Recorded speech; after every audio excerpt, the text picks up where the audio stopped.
Shalom Bapak Ibu, salam kerajaan, menjadi murid Kristus yang menghadirkan kerajaan Allah ya. Selamat siang saudara-saudara, selamat kita ketemu lagi dalam media sosial ini. Dan saya berharap Bapak Ibu semakin hari semakin semakin banyak mengerti dan hikmat bertambah-tambah saudara-saudara.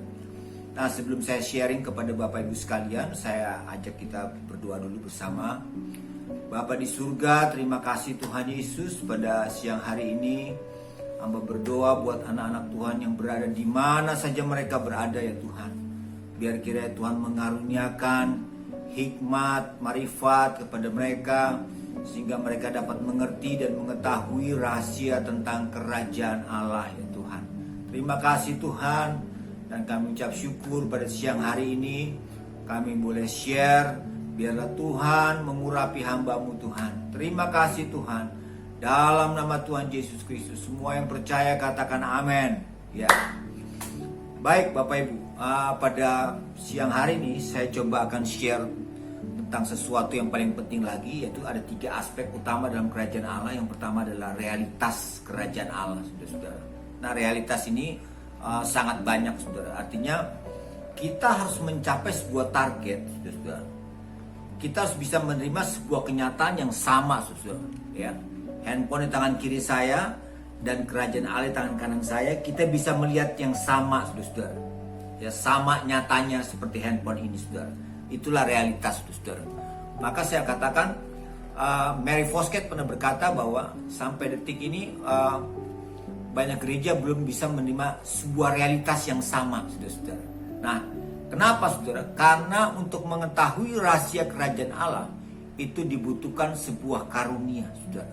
Dikaruniakan atau tidak, saudara, persoalan itu. Ya. Nah, pada siang hari ini, saudara, William James pernah berkata begini. Revolusi terbesar dalam kehidupan seseorang yaitu ketika dia mengubah aspek kehidupannya itu dengan cara mengubah cara berpikirnya, saudara. Artinya begini Bapak Ibu. Kalau kita ingin mengalami perubahan dalam segala aspek, kita harus mengubah cara berpikir kita, saudara-saudara, dari dalam, saudara. Ya, haleluya, saudara. Mari kita membesarkan skala prioritas kita dalam hidup ini, yaitu carilah dahulu kerajaan Allah. Perbesar, saudara, skala prioritas kita. Sebab tekanan nanti akan menentukan seberapa besar skala prioritas kita. Kalau skala prioritas kita besar dalam kerajaan Allah, lihat, akan terjadi sebuah perbedaan yang sangat luar biasa, saudara. Ya, pada siang hari ini saya akan lanjut lagi tentang sistem realitas perjanjian dalam kerajaan Allah, saudara. Ya, puji Tuhan ada perjanjian, saudara. Ya, kita dengan kerajaan Allah ada sebuah perjanjian. Warga negara dengan pemerintahan ada sebuah perjanjian yang sedang diatur, saudara. Nah, kita akan membuka Alkitab kita dalam Matius pasal 20 ayat 1 sampai 16. Saya tidak bacakan semua, saudara. Ini perumpamaan tentang orang upahan di kebun anggur. Saya rasa Bapak Ibu sudah tahu cerita ini, yaitu pekerja yang jam 6 pagi si pemilik kebun anggur mencarinya, dan yang kedua si pemilik kebun anggur mencari lagi yang jam 9, dan yang ketiga jam 12, dan yang keempat jam 3 sore, dan yang paling terakhir jam 5 sore, saudara. Saudara, setiap perumpamaan itu keluar pasti ada alasannya, saudara. Setiap perumpamaan yang keluar pasti ada alasannya. Kenapa, saudara? Yesus sedang mengkoreksi. Ternyata begini, saudara. Perumpamaan ini keluar, Yesus sedang mengkoreksi karena begini. Ada pemahaman di orang Israel bahwa dengan banyaknya perbuatan-perbuatan baik, itu akan menjamin kelangsungan upah mereka di hadapan Allah, saudara. Seperti itu. Maka keluarlah perumpamaan ini. Sebuah alasan yang tidak masuk akal, saudara. Maka di dalam kerajaan Allah, hukum ini tidak berlaku, saudara. Kerajaan Allah punya sistem yang hebat, saudara. Nah, saya terfokusnya begini cerita ini, saudara. Saya akan bawa saudara pada sebuah cerita yang paling penting, yang sangat unik, yaitu kenapa si pemilik kebun anggur masih mencari pekerja di jam-jam terakhir. Itu saja, saudara. Nah, saudara, udah jam 5, si pemilik kebun anggur masih cari pekerja lagi, saudara. Paling tinggal 1 jam lagi sudah malam.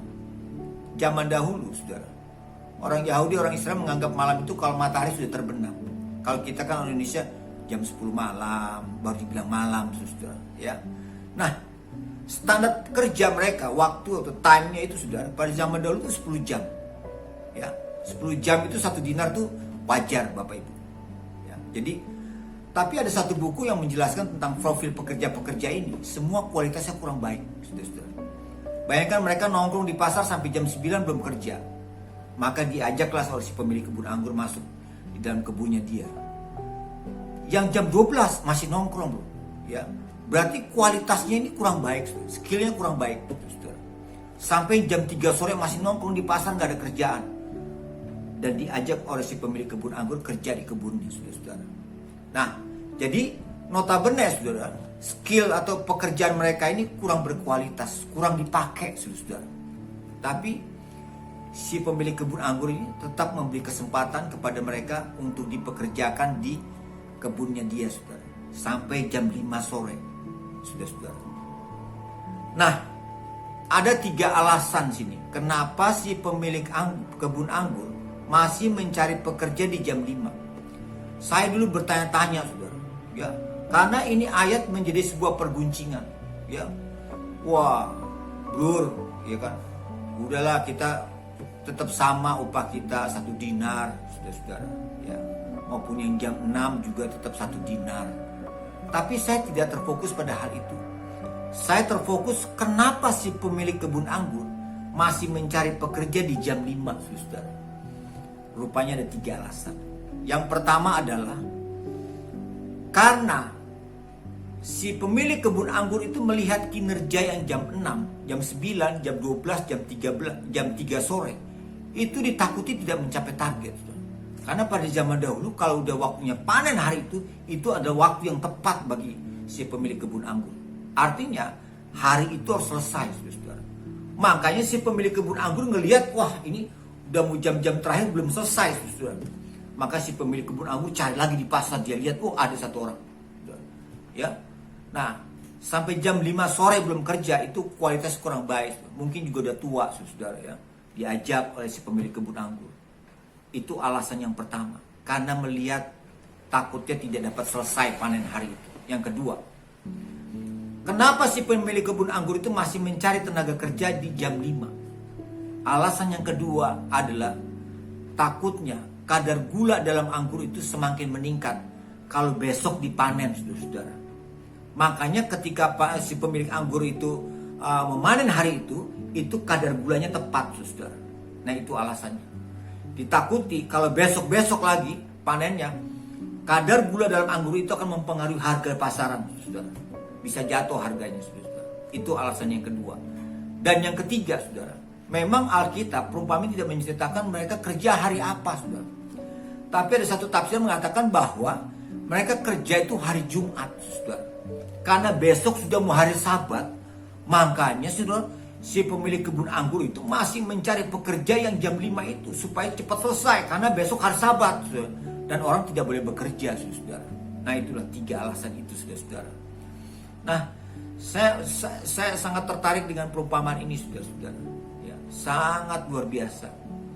Ya, coba sudah perhatikan ketika pembagian gaji itu, yang jam 5 dikasih 1 dinar, yang jam 3 sore masuk kasih 1 dinar, yang jam 12 dikasih 1 dinar, yang jam 9 dikasih 1 dinar juga, yang jam 6 sore protes, yang jam 6 pagi itu protes, saudara. Wah, saya kan kerja paling lama, ya. Dia mencapai 10 jam lebih, saudara. Bayangkan, saudara. Wajarlah dia protes, saudara. Ya. Jadi di dalam kerajaan Allah itu tidak ada istilah lamanya dia bekerja, saudara. Lamanya dia melayani Tuhan. Ya. Ada satu ayat yang menjadi sebuah ukuran di dalam kerajaan Allah. Sistemnya begini, Bapak Ibu. Ya. Sistemnya begini. Dalam Matius pasal 20 ayat yang ke-16. Demikianlah orang yang terakhir akan menjadi yang terdahulu. Dan yang terdahulu akan menjadi yang terakhir. Sudah bisa bayangkan? Ya. Ini apa, saudara? Inilah hukum dalam kerajaan Allah, saudara. Yang terdahulu katanya itu akan menjadi yang terakhir, dipindahin posisinya. Yang jam 6 pindah ke posisi yang terakhir. Posisi yang terakhir dipindahkan yang terdahulu, saudara. Artinya kerajaan Allah memberlakukan sebuah hukum kesederajatan, saudara. sederajat. Ya. Jadi tidak ada yang merasa, wah dia paling layak menerima upah yang paling besar. Nggak ada. Dalam kerajaan Allah, bukan lamanya, tapi kerajaan Allah memberlakukan sebuah hukum yang namanya kesederajatan. Ya, ya sudah bisa bayangkan, yang terdahulu menjadi yang terakhir, dipindahin dia posisinya. Yang terakhir dipindahin yang terdahulu. Tetap sederajat, saudara. Tidak ada perbedaan, saudara. Mungkin jam 6 itu kayak anak yang sulung. Wah, saya benar, saudara. Dia bangga dengan ketaatannya, dia bangga dengan kesetiaannya yang lama melayani Tuhan, kan seperti itu, saudara. Seperti anak yang sulung. Wah, Tuhan, Bapakku tidak merusak dan tidak minta harta terlebih dahulu. Mungkin seperti itu, saudara. Dia membanggakan ketaatan, membanggakan kesetiaan, membanggakan lamanya melayani Tuhan. Nggak berlaku dalam kerajaan Allah, saudara. Ya. Nah, saudara ingat, saudara. Ada satu perumpamaan dikatakan apa? Ladang sudah menguning, tapi pekerja kurang. Saudara. Ladang sudah menguning, tapi pekerja kurang. Bayangin, pekerja yang udah ada aja, itu masih dianggap kurang, saudara. Mungkin apa, saudara? Sabitnya tuh kurang tajam, saudara. Makanya kurang, saudara. Makanya ia masih mencari pekerja yang jam 5 sore, saudara. Untuk apa? Kerajaan Allah punya target. Harus selesai panen, saudara. Artinya, kerajaan Allah selalu punya target.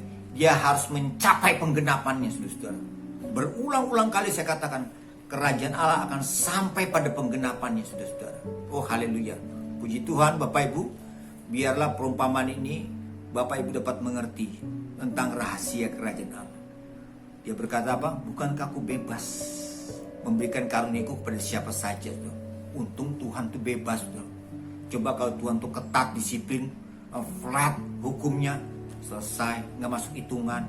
Saya pun juga nggak masuk hitungan, saudara. Nggak ada apa-apanya, saudara. Kita bisa kerja buat Tuhan, yaitu kemurahan Tuhan, saudara. Kalau melihat kualitas kita, ya nggak ada apa-apanya, saudara. Tapi Tuhan memberlakukan sebuah hukum, namanya hukum kasih karunia itu di dalam kerajaannya. Haleluya. Selamat siang, saudara-saudara. Salam kerajaan. Menjadi murid Kristus yang menghadirkan kerajaan Allah. Amin.